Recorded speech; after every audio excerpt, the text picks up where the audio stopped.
কেড়ে নেওয়া খাবার একশোর কিন্তু এই খাবার কিন্তু খাচ্ছে, যেমনটি দেখতে পাচ্ছেন।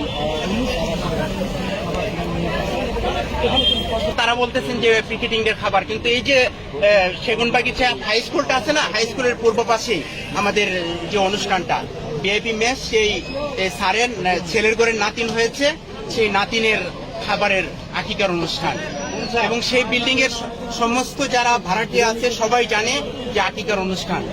আমি পুলিশ ভাইদেরকে বলছি, আচ্ছা খাবার ছিল 181 প্যাকেট। ওই যে পুলিশ ভাইয়েরা খাবারগুলো, কোন খাবার খাবার কোন খাচ্ছে এগুলো নাকি? এই যে মাত্র এই ভ্যান গাড়িতে ছিল, এই ভ্যান গাড়িতে আপনারা দেখলেন সাদা প্যাকেট।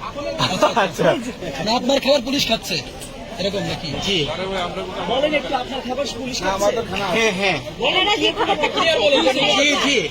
জি জি ক্লিয়ার বলেন, কথা বলেন, কোথা নিচ্ছেন খাবারগুলো ক্লিয়ার বলেন। আমি আজকে আমার অফিসের যে স্যার, সেই স্যারের নাতির আজকে আকিকা অনুষ্ঠান, নাতিন হয়েছে।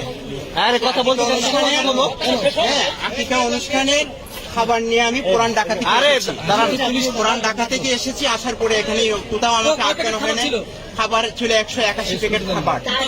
এখন আমার মোবাইল তারা নিয়ে গেছেন, খাবারগুলো সব পুলিশ নিয়ে গেছে।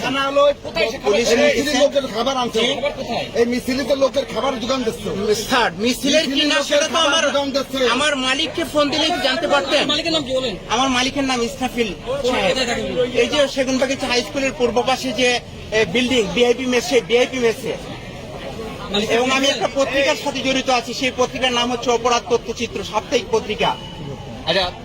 আমার কার্ডটাও পুলিশ নিয়ে গেছেন। খাবারগুলো তো এখন বেনগাড়ি থেকে পুলিশ ভাইয়েরা নিয়ে গেছেন। পুলিশ খেয়ে ফেলছে, এখন খেয়ে ফেলছি কিনা আমাকে নিয়ে তো মানে কানা হেঁচড়া শুরু হয়েছে। আমার মোবাইল তো নিয়ে গেছেন। আপনার স্যার কি করে? আমার স্যার তিনি হচ্ছেন বিআইপি যে বিল্ডিং, সেই বিল্ডিং এর তিনি মালিক। খাবারের মেনুতে কি ছিল? খাবারের মেনুতে ছিল মানে খাসি বিরিয়ানি। আকিকা অনুষ্ঠান উপলক্ষে গরিব দুঃখীদের মাঝে সে খাবার বিতরণ হবে তার, এবং ওই বিল্ডিং এ যারা আছেন ওই বিল্ডিং এর সমস্ত লোকদেরকে ভিআইপি মেসের সমস্ত ভাড়াটিয়াদেরকে আমরা দাওয়াত